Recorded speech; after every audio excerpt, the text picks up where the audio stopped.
ত্রয়োদশ জাতীয় সংসদ নির্বাচন ও গণভোটে প্রবাসী নাগরিকদের অংশগ্রহণ নিশ্চিত করতে বিশ্বের বিভিন্ন দেশে পোস্টাল ব্যালট পাঠিয়েছে নির্বাচন কমিশন। জানা গেছে, গত 10 দিনে প্রবাসে অবস্থানরত 3,76,309 জন নিবন্ধিত ভোটারের কাছে এই পোস্টাল ব্যালট পাঠানো হয়েছে। Out of country voting system and implementation প্রকল্পের টিম লিডার সালিম আহমেদ খান বিষয়টি নিশ্চিত করেন। তিনি বলেন, দেশের অভ্যন্তরে পোস্টাল ভোটের নিবন্ধনের সংখ্যা বেড়ে 10 লাখ হতে পারে।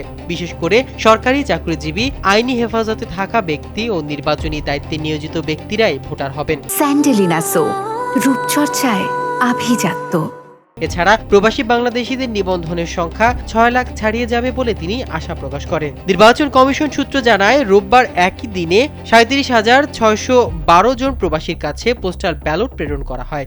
এর আগে শনিবার সৌদি আরবে পাঠানো হয় 45,550টি ব্যালট, আর শুক্রবার পাঠানো হয় 57,360টি ব্যালট। এছাড়া বৃহস্পতিবার সংযুক্ত আরব আমিরাতে 10,999টি, যুক্তরাজ্যে 3,500টি, কুয়েতে 900টি ও সৌদি আরবে 17,500টি ব্যালট পাঠানো হয়েছে।